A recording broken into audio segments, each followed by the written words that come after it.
Okay, so this is the signs and the planets that rule them.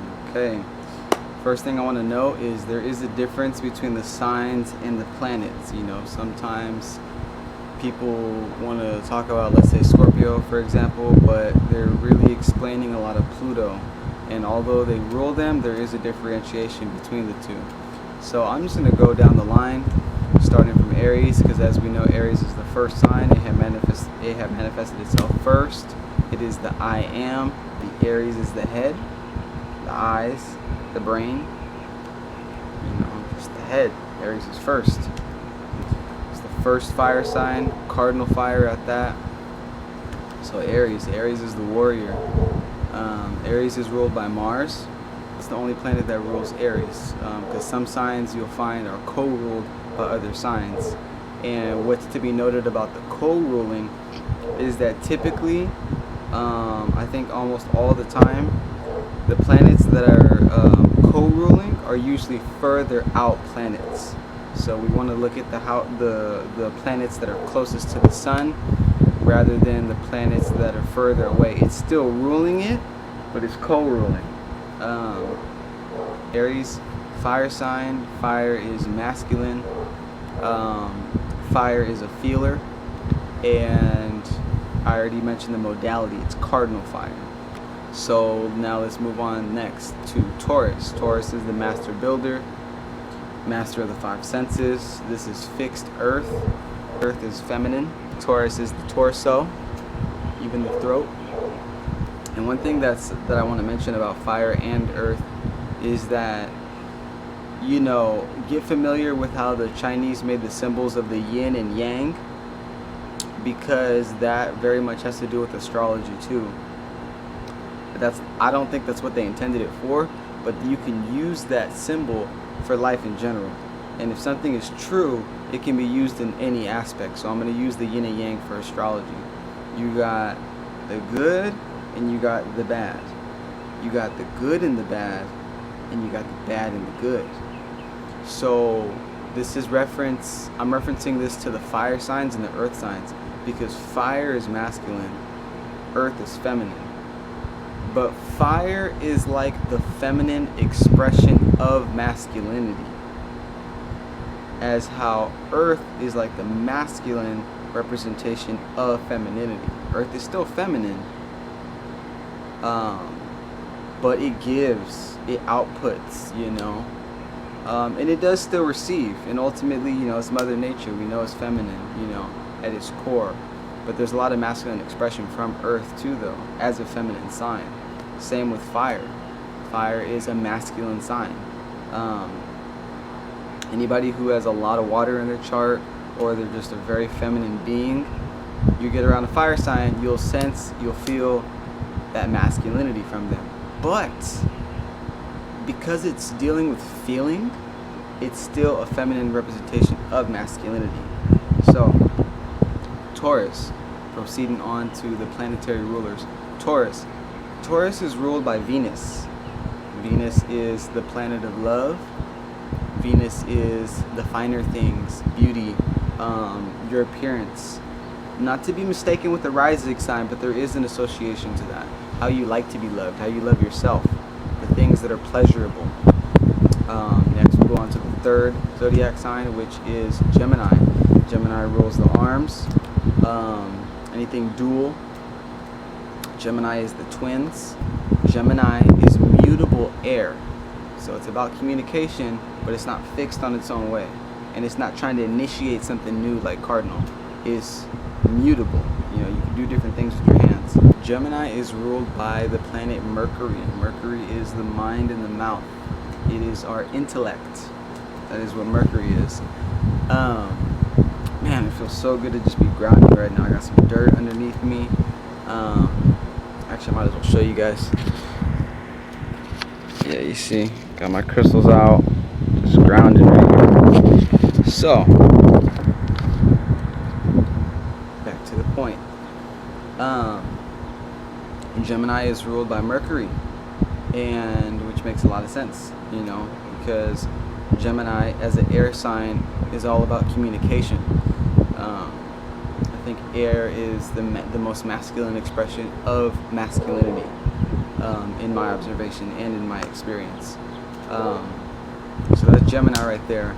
Next, we're moving on to Cancer. Cancer is after Gemini. Cancer is a lone wolf because as I go down the line, you'll see that certain planets rule more than one sign, oftentimes two.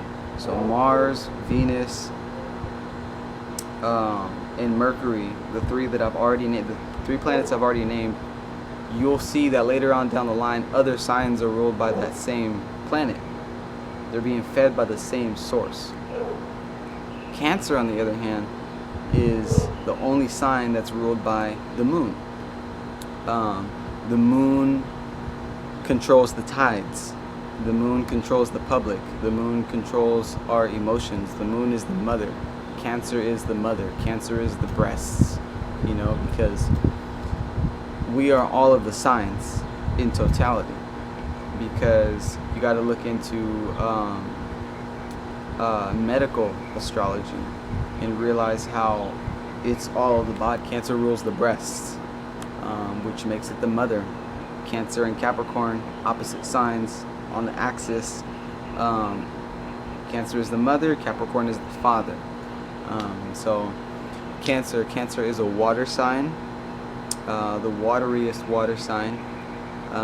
Very feminine expression. Cancer is all about nurturing, and it's ruled by the moon. Cancer is cardinal water, so this is initiating new feelings and emotions. Because fire and water are both the feelers, but fire is more of the masculine emotion, feeling with expression, as water is feminine and receiving, not giving, but receiving and feeling more with emotion, more sensitive. So next, a very similar situation and vice versa is Leo. Leo, the big lion on the prowl. I have my Mars in Leo, very associated with the sign. You know, as we are connected to all of the signs, you know, as I go down the line, Leo is fixed fire. So not like Aries where it's initiating cardinal fire. The beginning of spring, Aries. Leo is fixed fire. So that's the heart of summer. It's been summer, it's still going to be summer. It's the long-lasting fire that never goes out. Ruled by the sun. Leo is the heart. Leo is your heart. Everybody has a heart, so everybody has a Leo. And even when you get into the houses, you'll see that you got these signs in each house, 12 houses. So Leo is very independent. Leo is the 5th sign. Leo is creative. You know, it's a performer, expression. You know, a lot of people like to see Leo as the celebrity, but you'll find that not every Leo is like that. You know, some Leos like to be seen for the raw version of themselves, because fire is very synonymous with rawness, you know. And Leo is ruled by the sun. Man, the sun, you know, that's a gifted alignment right there, because I think we all have to give thanks for the sun. And when you get to know a Leo, you'll see that they shine bright like that. Whether they want to or not, they just do. So next sign over. Now we're on Virgo. This is mutable Earth. So there's an Earth sign, but it's mutable. It can go in many different types of ways. Like I like to see Taurus, fixed Earth, is like a mountain. I feel like Virgos are like plants, you know, because they're mutable. They change with the seasons. And you notice that all the mutable signs are during the change of a season. All the fixed signs are in the heart of a season. All the cardinal signs are when a season begins. So Virgo is probably the smartest sign of the zodiac. We just got to call it how we see it. I mean, nobody's got to get jealous about this stuff. We all have a Virgo. We all have intestines. That's what Virgo rules. There's also talk about Virgo ruling the womb too, because Virgo is the woman. There's 3 human signs. Gemini, the twins, and then also Virgo, the woman. That's the 2nd human sign. And so Virgo is ruled by Mercury, just like Gemini. It's just that Gemini is the masculine expression of Mercury. Virgo is the feminine expression of Mercury. And Mercury is exalted in Virgo. When it comes to the mind and the mouth, it's good to have precision. It's good to be precise. It's good to be organized. That's Virgo. Virgo's organization, purity, genuity, grace. Yeah, that's all Virgo energy. Virgo is not only ruled by Mercury. Virgo is also ruled by Chiron. It's co-ruled by Chiron. Chiron is the wounded healer. That's what it's synonymous with. And to be completely honest, I don't know if it's an asteroid or a planet, but look into Chiron. Everybody's got Chiron in their chart somewhere. That represents like where you're gifted at, but you have a hard time applying it yourself. Like Virgos are like huge helpers, but sometimes they don't be helping themselves. Because Virgo is about service. And that kind of bleeds into Libra. Like Libra is very much like that too. Because all the signs that are next to each other have something in common. So next we can move on to Libra.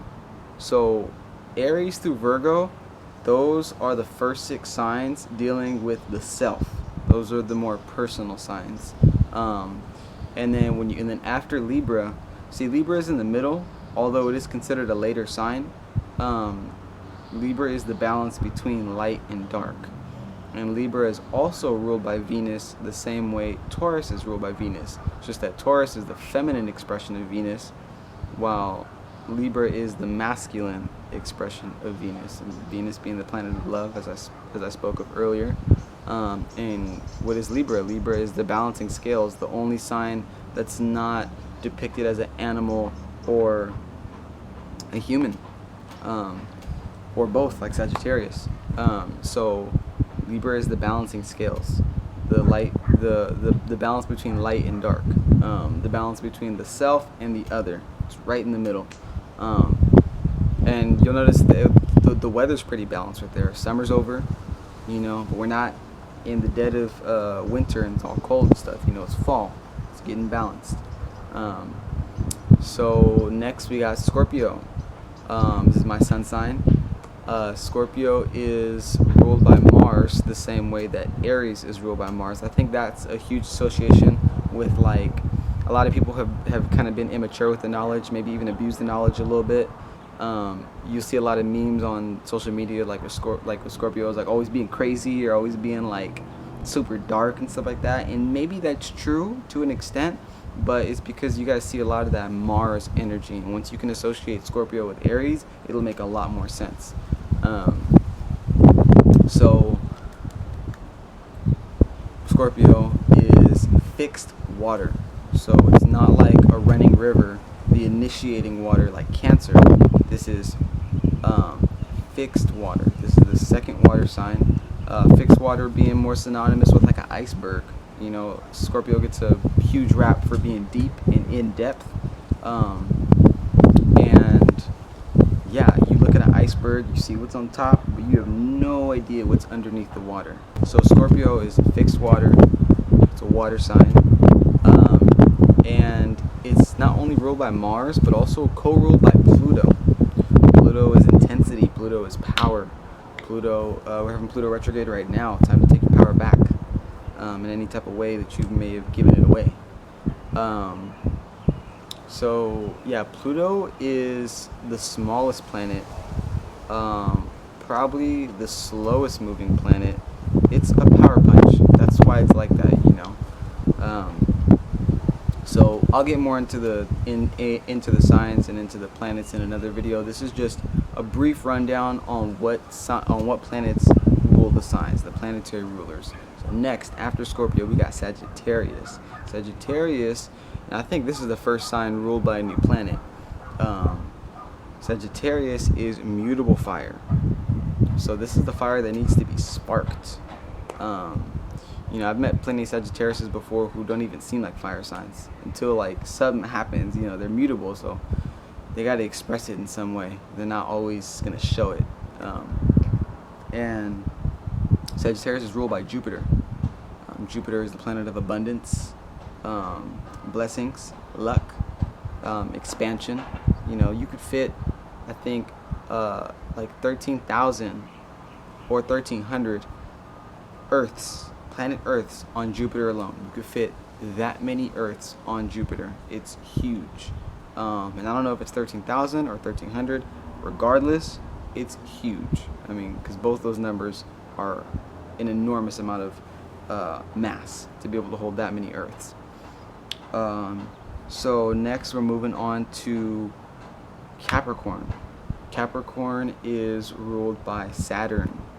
Saturn is serious. Saturn didn't really come to play. Saturn is maturity. Saturn is what you take seriously, your boundaries, what takes long. You know, that's why they say Saturn is the father of karma, father time. Anything that takes time. It's not like Jupiter where like it could be infinite blessings. Like Jupiter energy, maybe a little mix of Mars too. Jupiter energy is like winning the lottery. Saturn energy is like doing something that takes long, like planting food, you know, or earning anything that you have to earn. That's Saturn energy. Karma too. Anything that took a while to accumulate or to catch up to you, whether that be good or bad, that's Saturn energy. Capricorn is the knees. Capricorn is cardinal Earth. Capricorn is ruled by Saturn. I think that is in the previous clip. So Saturn is what you take serious. It's your maturity. It's what takes time. It's what you are a slow bloomer in. It's your responsibilities. And yeah, born in any spirit incarnating here in the dead of winter definitely has to be strong. So that's kind of what I'm talking about when I say Earth is the masculine representation of femininity. Like that's like boom, like a strong energy right there. Next, moving on to Aquarius. Aquarius is also ruled by Saturn. Now Aquarius is co-ruled by Uranus.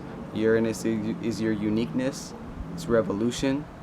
It rules the internet. A lot more about Uranus, but these are just brief understandings of the planets. Aquarius is fixed air, so it's been winter, it's still going to be winter. It's in the heart of winter. All the fixed signs are in the heart of that season. Aquarius is enlightenment. Aquarius is about people. Aquarius is the humanitarian, or the human, or the man. These are all the same words, but nonetheless it's about people. Lastly, we got Pisces, which is also ruled by Jupiter the same way Sagittarius is. Pisces is the feminine expression of Jupiter, and also co-ruled by Neptune. Neptune is dreams, imaginations, just mysticism, you know, like spirituality. Pisces is the most spiritual sign. And Pisces is the great oceans. Pisces is immutable water, the last water sign. And that's pretty much it in a nutshell. In a nutshell, I'm nuts. Give thanks to Joe Love, fellow Pisces, or I'm not a Pisces, but fellow water sign. Yeah, so please like and subscribe. I hope you guys enjoyed it. Much blessings. Thank you.